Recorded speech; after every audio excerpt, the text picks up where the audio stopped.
Hey guys, Brett Bartholomew here from The Art of Coaching, and today we're going to do a breakdown of one of the most legendary coaches of all time. Now, we're going to break down specifically how he communicates and certain tactics that he uses. All right, this is what we do at Art of Coaching, helping people from a wide range of professions learn how to get their message across in a more effective way so they can get more out of the people that they serve. Now, this is not, nor any future videos, criticisms or condemnations of anything, nor is it us saying we know better. These are just for educational use only, right? Just pointing to certain things, being able to help people understand that really a good coach, good leader, bad leader, whatever, like all these things are context dependent. So there'll even be some videos we do in the future where, we're kind of picking apart some things that if that person was here today, they'd say, hey, this is the reason we do this. But our only purpose is to drive awareness. So what I'm going to do is I'm going to share some clips, break them down, and give you some insight and drive some discussion about communication and what you see. All right, so let's get started here. The game of basketball well, you must have good balance, good physical balance. But there's no way that you can have good physical balance unless you keep emotional and mental balance. All right, so there's a couple things there that you saw, and the video cuts out at the beginning, but he says, if you want to be able to play the game of basketball well, you have to have good balance. Now, what he's doing really there is priming, right? So if he's saying, if you want to play the game well, of course, most people want to play the game well. And by the way, most people are loss averse, right? They want to stay away from unpleasurable experiences. So that hooks the person's attention because they think, I want to play well, so I better listen to what this guy is saying because he also knows what he's talking about, right? And then he relates it to physical balance, which you think, okay, he's going to go into something physiological here. But you hear him say, but not just physical balance, emotional balance as well. Now that messaging suits Coach Wooden, who is known for developing the entire player, not just the athlete. Because remember, athletes are people first. And so that anchors kind of his value system with what he's about to teach you next. So continue to watch here. We'll break it down. And you must be mentally alert at all times.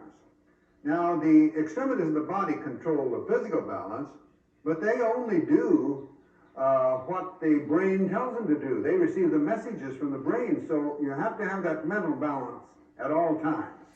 So a couple things there. One, classic communication experts would tell you that disfluencies are bad. And you heard Coach Wooden say, That's not something that we believe at all. Disfluencies make you human. Only robots speak with no clear disfluencies. Now, of course, you don't want to say, like, and we have separate videos on how to work on that. But the point is that, guys, you need to be yourself when you're communicating. Now, to go back to this, he talks again about, hey, the extremities control physical balance. But again, he makes that connection with the mind. And you have to ask yourself when you're coaching, when you're communicating, what values are you consistently reverting back to? Because that's how you create kind of this expectation, this priming effect, this culture of, hey, why is your message unique? Why should I care? And how is it distinct? For him, it continues to go about the person, not just the body, so he can build the whole athlete. Now let's watch how he includes him in the discussion.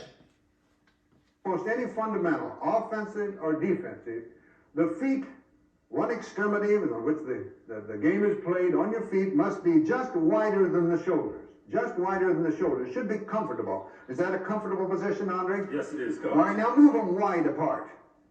Now what immediately happens there? You can see that, are you comfortable? No, it looks like I'm stuck. I can't move. And he's not. Now, even though this interaction is a bit rigid because it is an instructional video, you can see how he uses the individual's name and he includes them in the conversation. You can also see how Coach Wooden starts to gesture. And again, you don't want to go into this speaking school thing of thinking you need to gesture so much you're becoming the robot. He's just animated, and that's use of kinesics. Now, typically people lump all nonverbals into one big category, and that's wrong. There is kinesics, which what you see him doing with his hands there, or let me try this again. There's kinesics with what you see him doing with his hands. And then there's also proxemics. Proxemics is about the spacing between two individuals, right? And there's times where obviously we want to be closer. There's times where we want to be a little bit further apart. But all these things are not the same. All nonverbals are not equal, right? And so pay attention to that, the different kinesics, the things that he does with his hands, with his legs, and then pay attention to how the spacing varies as well as we continue into this video. Move quickly, and if you can't move quickly, you're going to be beaten on the basketball court. So they must be just wider than the shoulders, with the entire sole of the foot in contact with the floor, but the weight distributed over the entire foot, but most of it on the ball of the foot. But the heels must be touching the floor. You're not up on your toes. You're on the balls of your feet. Now, the opposite end of the body, we have the head. Now, the head is made up of bone on the outside and water on the inside, heavy substances, and it's at the... Now, there's a little bit of an oversimplification there. And there's some people that would say, hey, that's not your space. You shouldn't be talking physiology.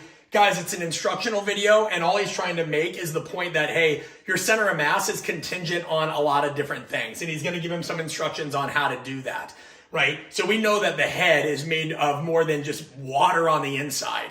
And this is where you have to think, what's the goal with your communication? You need to know your audience. For an instructional video, it wouldn't behoove Coach Wooden to give some physiology lesson on what the head is really comprised of, or what the brain is comprised of, or the amount of neurons or synapses or anything like that. This is a video primarily aimed at kids. And this is why you have to be very careful even on social media.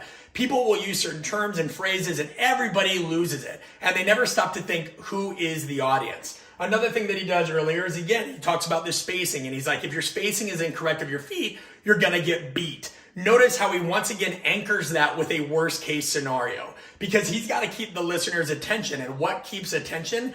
Things that are either stuff that we want to run towards, recognition, validation, success, or run away from, failure and embarrassment. So you want to make sure that you pitch and you reframe these things in a way that's related. So when I work with athletes and certain guys didn't want to squat, I'm not going to sit there and say, hey, you're recruiting more motor units, right? What I'm going to say is, guys, this can help you run faster in conjunction with blank, because that's a goal. If I'm speaking to an academic-based conference, of course, I'm going to use more jargon.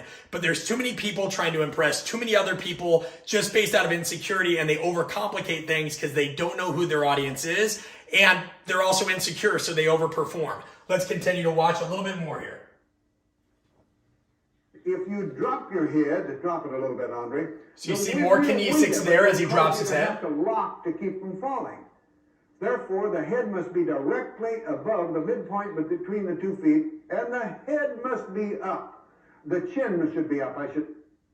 Okay, so we're going to stop there because we just want to keep these tight. And in the future, we'll do longer ones. But what I want you to think about is, if you were assessing Coach Wooden, right, and you were to give him a grade on his tonality, was it appropriate? On his body position, was it appropriate? And remember, what somebody in Spain at a certain age and certain experience level thinks is appropriate or pleasing is going to differ from somebody else in another part of the world. That's the fun of it. There is no one style of perfect communication that everybody will agree upon. That's why it's messy. That said, it's one of the most well-researched topics in the world. And you need to drive conversation about what somebody thinks is great, what somebody thinks is good, what somebody thinks is unacceptable. Then here's the thing. This is one of the most legendary coaches of all time. And you see, they're not even perfect communicators. And who amongst us is? So don't think of this as a way to kind of belittle people or yourself. It's to draw other communication tactics to your awareness. The next time we do a video, we'll talk about questioning and persuasion and some more of the subtle nuances, and we'll get more and more detailed. But think about videoing yourself, and if you'd like, send us a video. You can send a video to info@artofcoaching.com. We're happy to analyze it, deconstruct it. We'll even do celebrity interviews, coaching interviews, and we're going to do a wide range of professions to bring some of this knowledge of what is good or effective communication in context to you more regularly.